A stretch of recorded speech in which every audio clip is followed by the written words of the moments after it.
episódio de hoje, vamos falar da crise de confiança digital. Vivemos em uma era de paradoxos.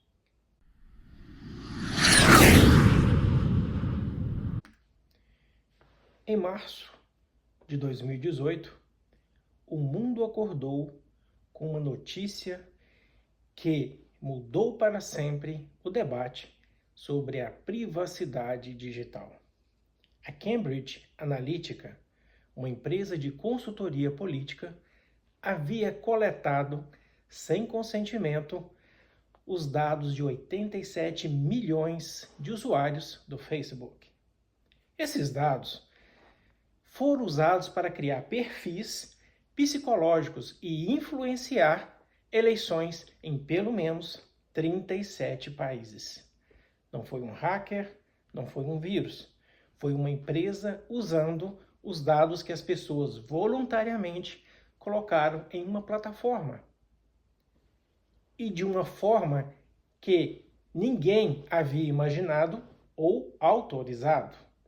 E o mundo percebeu, de uma vez por todas, que os dados pessoais se tornaram a matéria-prima mais valiosa e mais perigosa do século XXI.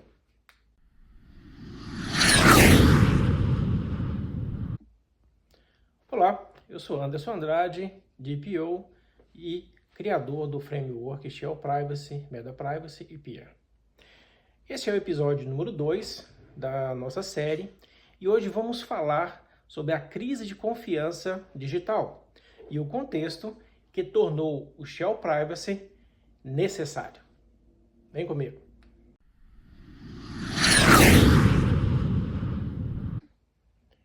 No episódio anterior, nós falamos do que era técnico e percepção. Nele apresentei também sobre como o framework Shell Privacy ele é inserido nas aplicações, das codificações e das leis que regulamentam a privacidade, onde o ser humano é o ponto central do sistema. E por que entender um framework de privacidade? Você precisa entender o problema que ele resolve. E o problema é grande, muito grande. Segundo o relatório da IBM, Cost of Data Breach, de 2024, o custo médio global de uma violação de dados chegou a 4,88 milhões de dólares, o maior valor já registrado.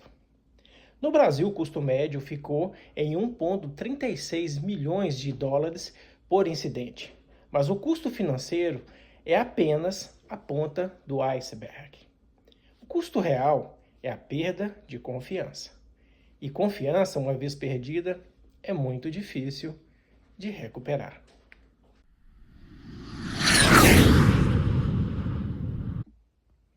Olá, eu sou Anderson Andrade, DPO e criador do framework Shell Privacy, Meta Privacy e PIA. Esse é o episódio número 2 da nossa série e hoje vamos falar sobre a crise de confiança digital e o contexto que tornou o Shell Privacy necessário. Vem comigo.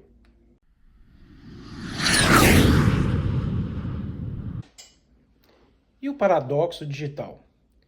Vivemos em um paradoxo. Nunca tivemos tanta tecnologia para proteger dados e nunca tivemos tantas violações. Por quê? Porque a tecnologia avança mais rápido do que a nossa capacidade de governá-la. E porque continuamos tratando a privacidade como um problema técnico, quando ela é, fundamentalmente, um problema humano.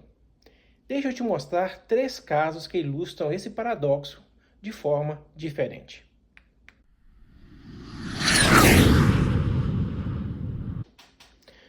E o primeiro caso é o Cambridge Analytica de 2018. O caso do Cambridge Analytica não foi uma violação técnica no sentido tradicional. Não houve invasão de servidores, não houve malware. O que aconteceu foi que um pesquisador criou um aplicativo de quiz no Facebook, daqueles que todo mundo gosta de responder. isso em 2014, e coletou não apenas os dados de quem participou da pesquisa, mas de toda a sua rede de amigos do Facebook.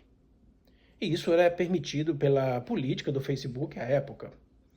E a Cambridge Analytica comprou esses dados, essa base de dados, e usou para criar o que chamavam de perfis psicossociais. Modelos que previam como cada pessoa votaria, o que a motivava, quais os medos que ela tinha. E usaram isso para direcionar propaganda política hiper personalizada.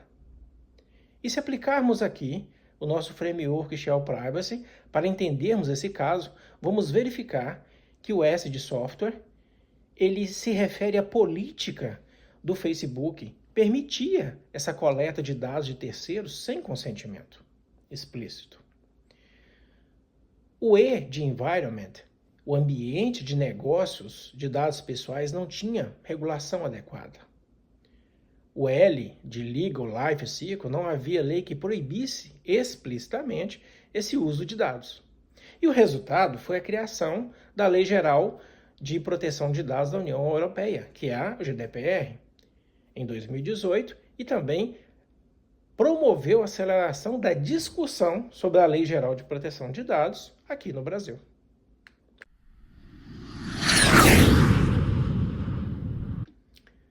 O segundo caso, nós vamos tratar da Equifax, em 2017. Em setembro de 2017, a Equifax, uma das maiores agências de crédito dos Estados Unidos, anunciou que havia sofrido uma violação de dados que afetou 147 milhões de pessoas. Nomes, números de seguro social, data de nascimento, endereços, números de carteiras de motoristas e dados de cartão de crédito. Tudo exposto. A causa? Uma vulnerabilidade conhecida em um software de código aberto, o Apache Struts, que havia sido identificada e para a qual existia um patch disponível há 2 meses, e a Equifax simplesmente não havia aplicado a atualização. E pelo Shell Privacy, a gente vai entender que o H de hardware e os sistemas, que a infraestrutura estava desatualizada, vulnerável, não corrigida. O Liveware, processos de gestão de patches inexistentes ou mal executados. Environment, cultura organizacional que não priorizava segurança. O Legal Life Cycle, ausência de processos de revisão periódica de vulnerabilidade. À época, a Equifax pagou 575 milhões de dólares em um acordo com o FTC, Federal Trade Commission, dos Estados Unidos. E perdeu algo que em dinheiro não compra de volta: a confiança de 147 milhões de pessoas.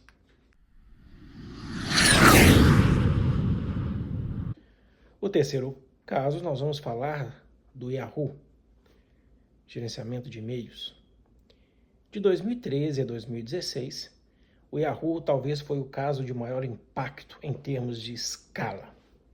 Em 2016, a Yahoo revelou que havia sofrido 2 violações de dados. A primeira, em 2013, afetou 3 bilhões de usuários de contas, literalmente todas as contas que existiam na plataforma. E a segunda, em 2014, afetou 500 milhões de contas adicionais. E o mais chocante, a empresa sabia da violação de 2013 e da de 2014, mas só veio a revelar em 2016. 2 anos de silêncio. E aonde entra a Shell Privacy? O software, sistemas de detecção de intrusão inadequados. O ambiente, o environment, cultura organizacional que priorizava crescimento em detrimento de segurança. Legal Life Cycle, ausência de processos de notificação de incidentes, o que hoje seria uma violação direta do GDPR, da LGPD e do PIPEDA. O impacto foi tão grande que quando a Verizon comprou o Yahoo em 2017, o preço de venda foi reduzido em 350 milhões de dólares por causa das violações, ou seja, confiança.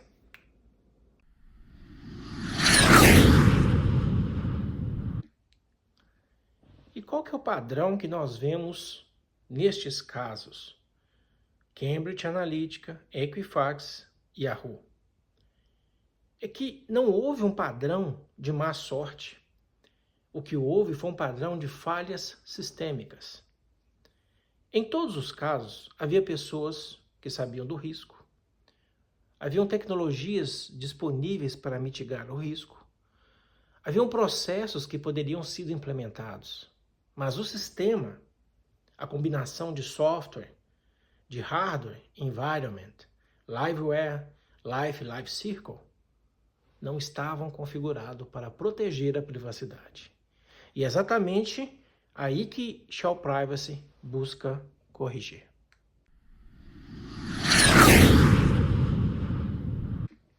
E qual foi a resposta? Nesse período, esses casos e muitos outros provocaram uma resposta regulatória global sem precedentes. Na Europa, nós tivemos a GDPR em 2018, cujas multas poderiam atingir a 4% do faturamento global anual. No Brasil, nós tivemos, em 2020, a LGPD, com multas de até 2% do faturamento, limitando a 50 milhões de reais por infração. No Canadá, o PIPEDA foi reforçado e o Bill C-27, que está em tramitação, é uma nova lei que pode vir a ser aprovada. Nos Estados Unidos, a Califórnia aprovou em 2018 o CEPA. E hoje, mais de 15 estados americanos possuem leis privadas de privacidade estaduais. Mas aqui está o ponto crítico que eu quero que você leve deste episódio. A lei define o destino. Os frameworks traçam o caminho. A LGPD, GDPR, PIPEDA, CCPA e outros dizem que você precisa proteger os dados. Já o Shell Privacy te mostra como fazer isso componente por componente.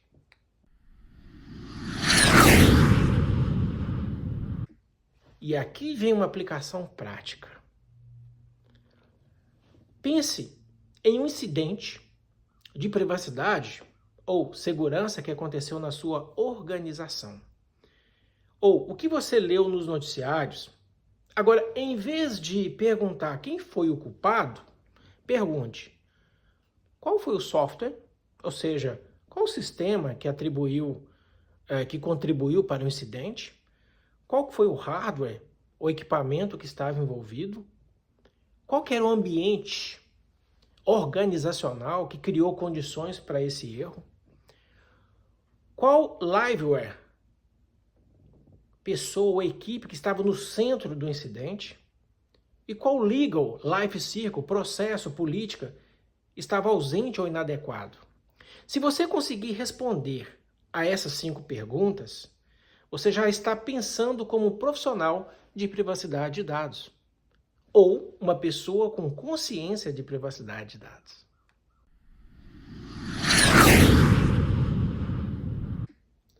Nesse último bloco, nós vimos que a crise de confiança digital não é um acidente. É o resultado de décadas que priorizaram crescimento sobre privacidade, velocidade sobre segurança, conveniência sobre consentimento. Cambridge Analytica, Equifax e Yahoo, esses não são casos de exceção. São sintomas de um sistema que precisa ser redesenhado. E o Shell Privacy é uma das ferramentas para fazer esse redesenho. No próximo episódio, vamos mergulhar na história da aviação e entender como uma indústria que lidava com acidentes mortais conseguiu se tornar o meio de transporte mais seguro do mundo.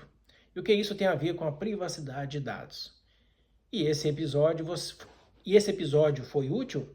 Inscreva-se no canal, deixe um comentário com a sua opinião, compartilhe esse link com outras pessoas que você acha que deve aprender mais esse universo da privacidade e adquira o nosso livro completo na Amazon. Os links estão na descrição. Acesse o nosso site www.shellprivacy.com para recursos gratuitos. Eu sou Anderson Andrade e até o próximo episódio.